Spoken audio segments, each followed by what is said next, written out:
Hello, beautiful ones. This is Lorelei from the Tightrope to 5D Music Reactions.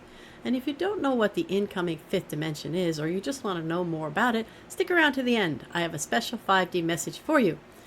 And take it from someone who's been forged in the fires of painful third dimensional experiences and come out the other side.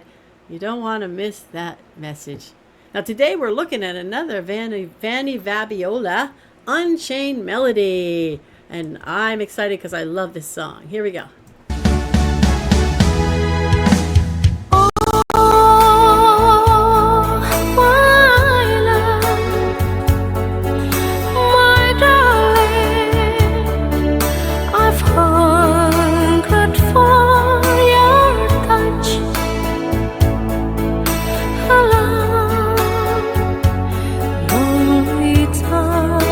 Now right there, she's way higher than I've ever heard it sung. And listen to how pretty her voice is in that higher, beautiful range.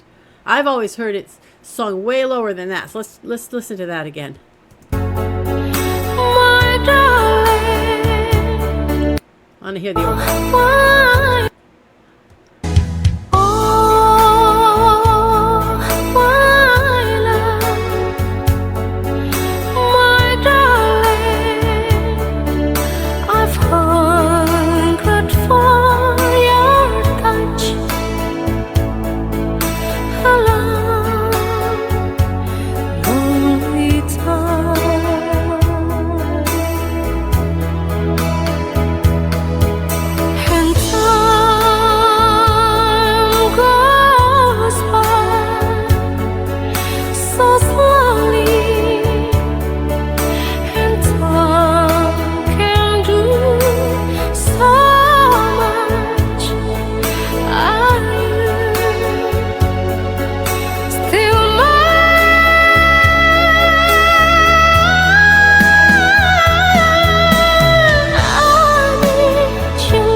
That's so, did you hear that? So beautiful. Ah, that whole way she moved into that. Oh. What is that called, by the way, when you do that oop-de-doop and come on down again? Whoa. I missed it.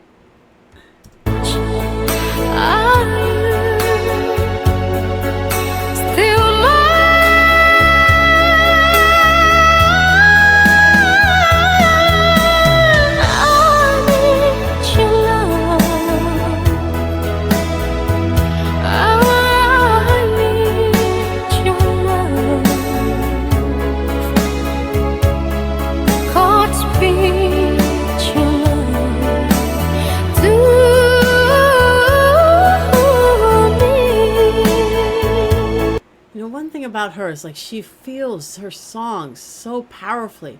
You ever notice that? Like she's just so involved in them. She feels every emotion of them. Lonely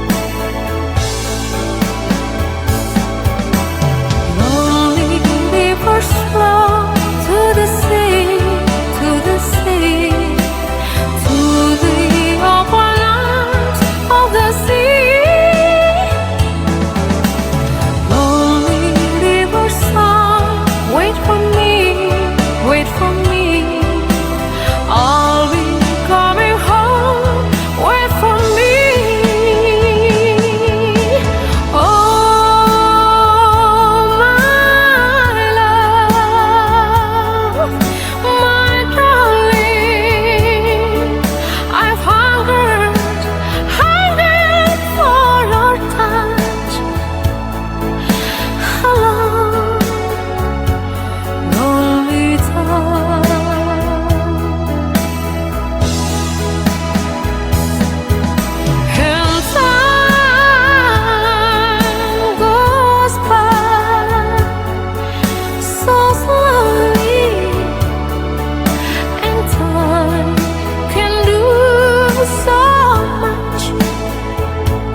listen to that. Did you hear her hit that high note? And look at the build up to it. Oh my goodness. Here we go. Are you still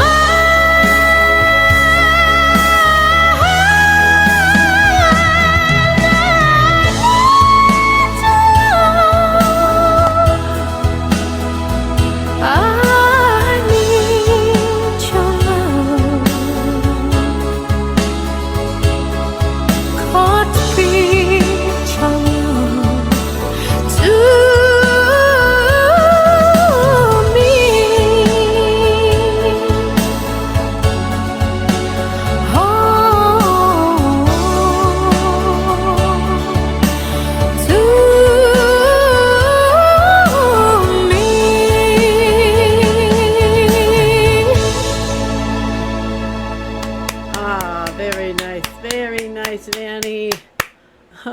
Lovely rendition. You know, she's just like so involved in it. She's like really feeling it. I could feel her needing this one's love. I could totally feel that. Oh my goodness. So beautiful and so beautifully sung. And when she hit that high note, I just wish she'd held it a little longer so I could languish in it. It was so beautiful, wasn't it? Oh yes, this one is very high vibrational, this singer. In looking at my scale from 1 being very low, fear, pain, suffering, all that, and to 10 being very high, it catapults me out of my chair into the higher dimensions. Well, first of all, love is always very high dimensional. Okay? So that's the first thing, because all there is in the higher dimensions is love. So that would have it be in the higher range. But there is a longing for something, and we feel that so much right in this dimension, right? We feel a longing when we're not with the ones we love. And and the thing is, like, we think that that's, what's normal, but in the higher dimensions, there's no longing. Because you have so much love and so much joy and so much fun. You never long for anything you don't have. Whatever you have in the moment, that's it. You are loving it. You're enjoying it. It's great. It's wonderful. Then you move on to another moment. You have something else. Loving it, enjoying it. Great. It's wonderful. Never like a longing for something that's not right there in the moment. So, I mean, it so touches our heart, though, doesn't it? Because in third dimension, that's what it's all about. We have this love, this one male, female, a lot of times kind of a love, right? And when we're not with that one, we're longing to be with that one, and it's so romantic, right? Isn't it so romantic? But in actuality, I mean, it's really not a higher dimensional thing, because you're not going to have anything that you feel like you're missing, right? You never feel like you're missing out on anything. So with that in mind, I'm going like a 7.5 on this one, because she is, it does lift you up. It makes you feel good. I mean, and this song I've always loved this song, right?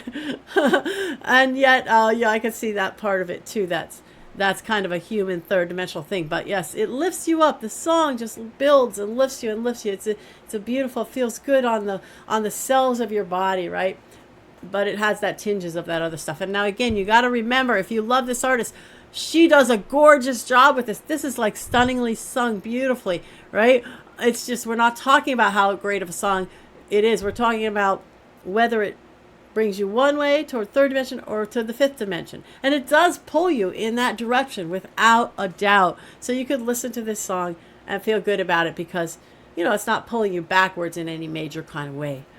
Okay.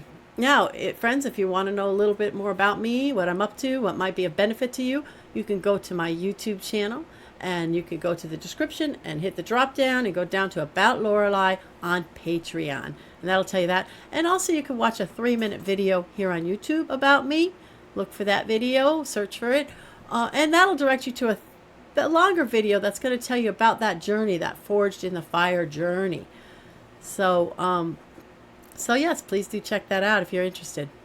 And by the way, do give me a like, give her a like. She did a great job.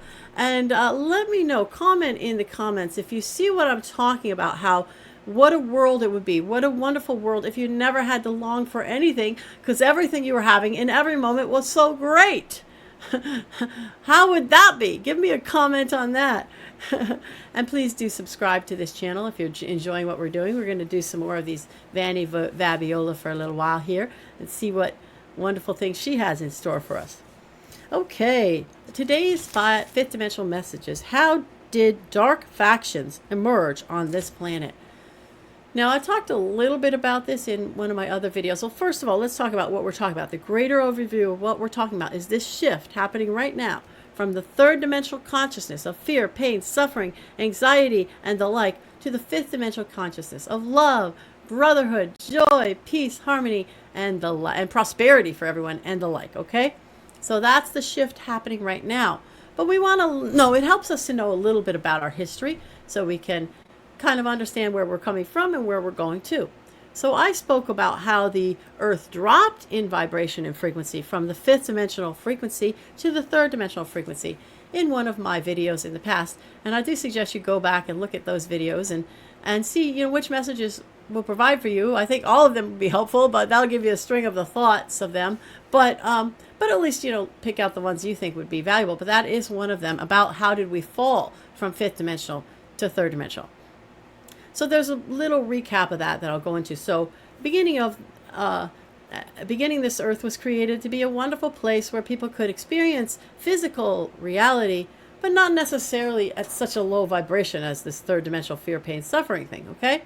And so people had come to the planet, but at some point, as we all know, there's dark energies, there's dark entities out there. Some have called it the devil, some have called it Satan, but there is no one individual you can pinpoint it to.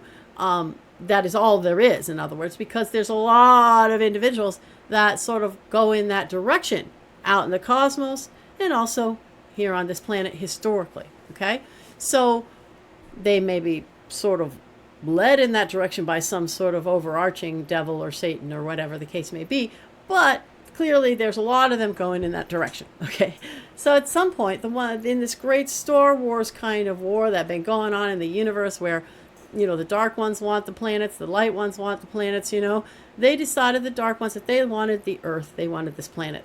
So they came here and en masse and kind of started to instill into the consciousness here all these thoughts of you should be more powerful than this one, you know, this country should be more powerful than that one. Talk about Atlantis versus Lemuria. You're better than they are. You should be the big dog over them, and yada, yada, yada. And eventually that caused, over time, a kind of a nuclear-like explosion. It wasn't by nuclear, it was by crystals, but it was like that similar kind of devastation. And so that's when we fell down. So now here are these darker entities, we'll call them, those darker beings, if you will, from other planets, from out in the galaxy or the universe or whatever. And they're here and they're wanting to get their firm grip on this. And they do get their firm grip on some of the individuals on this planet. There's still a lot of individuals that want to strive for that light, but there's all these individuals who they follow that darkness. And that's historically been true even in the days of the tribal kinds of life on this planet. You would have some tribes that were really always striving for the light, and other tribes that were always striving in the darkness direction. You had Cain and Abel, understanding from the story of the Bible. Now, whether or not they were just direct from Adam and Eve, whether that's allegorical or what, I'm not talking about, but I'm talking about they're kind of showing us those two sides. You have, you know, Abel that is on the side of the light, and Cain that is on the side of the darkness. And Cain, of course, wants power, wants to be the big dog and all, and kills his brother. And then he has children. And arguably Abel also had some children before he passed. So now we've got these two sort of lines of individuals. Now, there are darker kind of individuals who follow these bloodlines, and that's actually arguably a lot of what the Bible is about, with who this begat that, begat that, begat that, begat that. You know, when I was about maybe 12, I was very much into the Bible, and I was rather religious at that time. And I read that thing cover to cover, and that begat was daunting. It kept going and going and going. Well, okay, so what we understand is that was the attempt to understand who were the ones of the light and maybe who were the ones of the darkness, and follow each of these different trains of people to see what was going on. Now, if you consider it this way, we hand down in families different kinds of ways of being, right? We hand them down in our families. And you take a look at, for instance, addiction and codependency and what all that kind of stuff, which was one of my areas of expertise, is one of my areas of expertise. And you will look at these like traits of a codependent or addictive like life or that kind of thing, and you'll see you can follow it back generation to generation to generation, right? I had the codependency, someone else had the addiction. Look in their family, there's codependency and addiction. Look back in their family of origin, there's codependency and addiction. Arguably, you could follow that, right? It makes sense because we keep seeing it popping up like it's being taught. It's being taught, okay? Arguably, you could follow that all the way back probably, to the days of Cain and Abel, when that kind of codependent or addictive kind of behavior first began, right? You could probably follow it back to them because it's handed down generation by generation in families. It's only this last maybe 100 years that we've even started to look at what we're doing and how we're doing it, psychology and all of that, and maybe to be able to shift some of what we're doing in a different direction. But historically, you hand it down generation to generation to generation to generation. So it makes every kind of sense that handed down from these originating individuals, the Abel line and the Cable line, and the Cain line, the Abel and the Cable, the Abel line and the Cain line, that at least some of that was being handed down. I'm not saying every person in every line was bad, not at all by any stretch of the imagination. In fact, now you have souls coming in and incarnating either from the light and trying to bring light to a different, line or whatever. So definitely that's not true. But certainly some of those tendencies are being handed down generation to generation to generation to generation up to and including now. Now we know that those dark individuals, those dark kind of groups of individuals even, are right here on our planet right now, right? Because we've seen it over the past, I say maybe decade. We've seen these dark agendas. Like, let's try to see if we can SE-actualize children. Let's try to see if we can have children go ahead and have an SE exchange. Let's try to see if we can, encourage pedo and philia, right, out there in the world. Let's try to see if we can have everybody, have women in sports against men, right? This is darkness. Let's try to see if we can let all people in through a border of a country, and even if they're criminals or if they harm people, whatever, just let them all in and let them do their thing. There's a darkness there, right? Let's take this shot and jab it to everyone's arms, even though it's DNA altering, and we arguably don't know anything about what it's going to do to them. Probably they did know on some level, some of them, by the way, and it wasn't good. Let's, play around with this particular sickness over in a lab in China. Let's make it more dangerous. That's gain of function, by the way. And let's make it more dangerous. And oops, it suddenly, how did it get out into the population? Who knows, right? How could that be? So whoever was behind that, right? Now, so we know it's out there in the world. Now, we know also that there's been a lot of rumblings that some of these different power families have historically been kind of involved in a lot of the darkness. Be they the, let's call them, for lack of a better word, the rich elite. Be they the families, for instance, the kings and queens and things like that are still hanging around. We know that there's been some darkness going on in them. We know that there's been darkness going on in some of the rich banker families, which many call the banksters, right? We know there's been harming of children and all kinds of not so nice stuff going on. We could kind of start to make a connection here and say, there's been encouragement of darkness in certain families down through the ages by whoever is that darkness encourager. Some might say Satan, some might say the devil, or that one's minions. And it's been encouraged in certain families and handed down, right? Handed down in those families over centuries and centuries and centuries and centuries. And here they are, still with us here now. That's daunting, isn't it? That's a little bit daunting. So what's the worst fear? Now, so I'm not naming some of these, but let's just say that it's been understood in a lot of circles that there are 13 or so really powerful rich families who kind of hang out in darkness. They don't put their names out there too much, but they're behind a lot of not so niceness.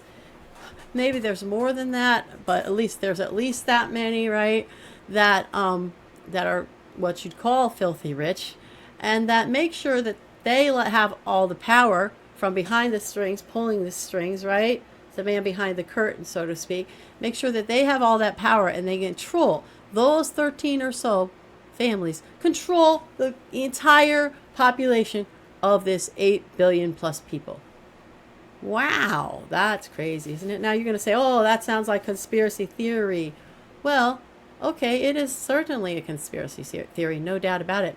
But haven't we found out over the past decade or so that there are groups of people doing bad things to people? Have we not seen that? Have we not seen people coming together as a group and doing bad things to people? That's actually the definition of a conspiracy. Actually, a conspiracy is when people come together as a group and do something bad, a crime, harming others, whatever. So I don't care if it's a conspiracy theory, it very well is also a conspiracy fact. And we need to stop being afraid of that term because the FBI started a massive campaign to shame anyone for even talking about conspiracies that were going on. They started that in the 1950s to shame people if they talked about conspiracy theories. And then you became, some crazy nut job, right? But that's actually a pretty good way to shut people up. So yeah, here you are. Here we are. So here we are. We see clearly before us, without any doubt, there are groups of people, individuals coming together, doing things that arguably make no sense if you want to help people, and only make sense if you want to hurt people. Only makes sense if you want to hurt the population, take away our freedoms, have control over us, depopulate us, get rid of a bunch of us, whatever it may be. The things that are happening only make sense if those groups of people that are coming together are trying to harm the population. So it comes many, many, many years, and all of those arguably individuals that were overseeing this from the get-go, they live a long time, by the way, out there in the galaxy, those dark beings. And sometimes they shift to another being, but it has the same darkness. In other words, like what I would say is like they might have an offspring, but then they put into it the same darkness, and then they put in the same darkness, and so on. So those beings out there are arguably still here or have been here. At least they have been here up until the last, I don't know, maybe they've been started to be kicked off of our planet for maybe, 15, 20 years now, since we've all risen to such a high extent, and they don't want to be around this planet. They don't want to be around all that light, all that love. That's not comfortable to them. So some of them are starting to go, and many of them have gone, and probably the majority of the ones that were overseeing the thing are at this point gone. But we still have down here all of their minions that they put into place. And that is what I believe the job now is, to take them out of power and make sure they are not able to run this planet anymore. However, we do that legally. Okay, we do that lawfully. We find out what crimes have been committed and by whom. We prosecute for that. And we do, what's right. So, let's see. How did dark factions emerge on this planet? I think I answered that question, how they emerged and how they kind of populated themselves in families and passing it down, and and bringing us to this point here where we're actually seeing them. This is historic because they've been working behind the scenes, behind the curtain for thousands and thousands of years, and now we see them so that we can do what is necessary to have them stop being a problem for the population. Okay, beloved ones, that's my message for today. I'm sending you all that beautiful light, that love, that joy, that peace, that bliss, that abundance, that fifth dimensional consciousness, that freedom. Sending it to you now. Namaste. I honor the God in you.